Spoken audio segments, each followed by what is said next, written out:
Good morning. It's Thursday, January 29th, National Puzzle Day. I'll tell you what's a puzzle. Out of all the timelines in all the world, how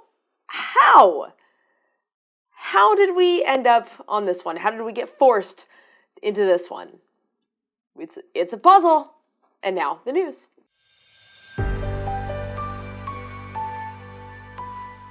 Hey, you know what I keep forgetting to tell you? Every day I'm like, oh, don't forget, and then it escapes my mind.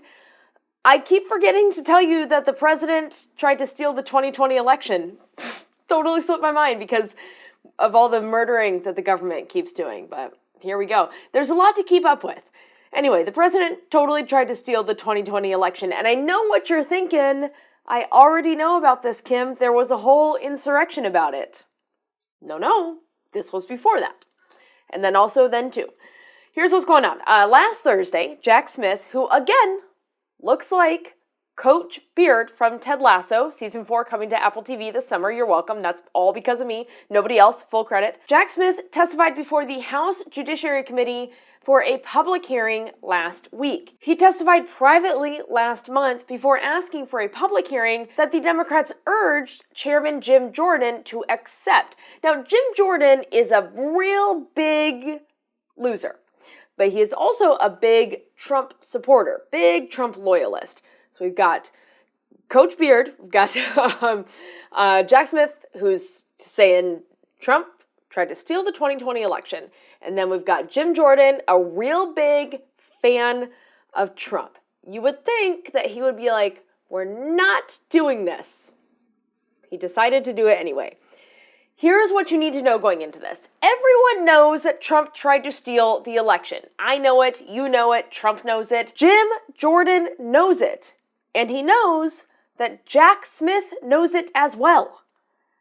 So then why subpoena Jack Smith to begin with? I cannot stress this enough. These people are bad. They're bad people. And also, additionally, in a separate column, super dumb. Both. They're both. They're awful. Awful human beings. They have bad where there should be good. They have made a decision that the way that they will live their lives is to make life worse for other people. Additionally, they've never once had a test handed back to them face up. just dust up here, you know? Impressive. No, they're not impressive. I'm saying it's impressive. Never mind. I was going to say it's impressive how dumb they are, but nothing about them is impressive. Anyway, let's talk about Jack Smith and what was revealed in his testimony. For starters, he seemed pretty confident on what the evidence revealed. Quote, "Our investigation developed proof beyond a reasonable doubt that President Trump engaged in criminal activity. If asked whether to prosecute a former president based on the same facts today, I would do so regardless of whether that president was a Republican or a Democrat," end quote. One of the pieces of evidence that they focused on were phone calls made on January 6th.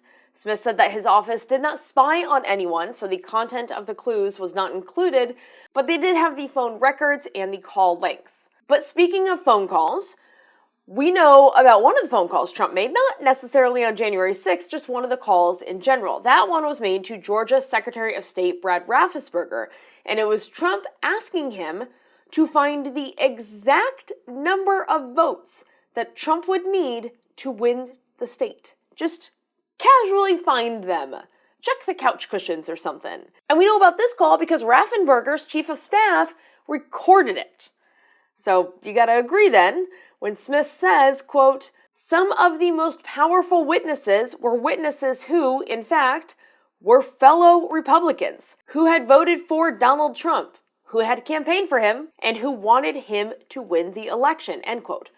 Obviously, the Republicans in the room, who again called for this themselves, hated seeing the truth being displayed so truthfully, and they said it was actually Smith, not Trump, who interfered in the, quote, democratic process for seeking to muzzle a candidate for a high office, end quote. Their evidence A classic nun. They called this meeting. I can't stress this enough. They called this meeting. They had time. They could have, had evidence or not said these things if they didn't have the evidence. Jack Smith was very constrained in his answers in this public testimony than he was in his private testimony, and that is because an order from Judge Eileen Cannon has the evidence in this case under lock and key until February 24th. And that's when the order expires. And then the evidence will no longer be under lock and key. Here's the thing, though. I want you to understand that Smith sat there and said beyond a shadow of a doubt that President Donald Trump tried to steal the 2020 election. Not only that, but, quote, our investigation revealed that Donald Trump is the person who caused January 6th, that it was foreseeable to him, and that he sought to exploit the violence, end quote. And while Jack Smith spoke, Trump took to Truth Social. Truth Social, by the way, ironically named, Truth Social exists because Trump got kicked off of every social media network because of the violence that he instigated on January 6th. Just an unfun fact, I guess. A little unfun fact for you. Trump went to Truth Social and threatened to disbar Smith. What was Smith's reaction to that? They told him that while this was happening. Quote, I will not be intimidated. I think these statements are also made as a warning to others what will happen if they stand up, end quote. I tell you all of this because Jack Smith is not someone who is hyperbolic. He's a serious man. They investigated this case, and then he went there publicly to say in no uncertain terms, yes, the president did indeed try to steal the 2020 election. And I want to be as clear as possible about that because on Wednesday, the FBI executed a search warrant at the Fulton County Elections Office, which is near Atlanta, in search of records tied to the 2020 election. The items in the search included ballots, tabular tapes from the scanners that were used to tally the ballots, electronic ballot images, and voter rolls. This comes on the heels of Trump's comments in Davos last week when he said, quote, people will soon be prosecuted for what they did, end quote, in the 2020 election. The 2020 election was not stolen from him. He lost because he was a bad president in 2016. Frankly, it boggles the mind as to how he won in 2024, but there are things that we can say about that, like campaigns and how this country is incredibly racist and also incredibly sexist, and when, you combine the two. As a candidate, he had the right to have his results looked into. They were, multiple times, in multiple places. And every single court case that looked into his case, every one of them came back saying that there was no foul play, and Trump did indeed lose that election. But he could not handle that. And so instead of having a peaceful transfer of power, we had our full-on first insurrection. And he knew it would be violent. He egged it on. He wanted the violence. And he got what he wanted. People died. And not even that was enough. People will soon be prosecuted for what they did. Genuinely chilling. The right ones will not be prosecuted, that's for sure. And Mitch McConnell, we can all slow clap thank him for Trump not getting impeached in the Senate and therefore being able to be president right now. That guy sure is quiet, by the way. Not saying a little peep. Not hearing a single noise out of him. Not even a how dare you and a Lisa Murkowski, I sure am concerned from that guy. Last week, Trump tried to hold Minneapolis hostage for their voter rolls. And yesterday, his FBI raided the Fulton County election office. He can't win in the courts. He can't win at the ballot boxes. So he is going to do everything he can to try and cheat. He is too scared to have a real election. But we are stronger than him.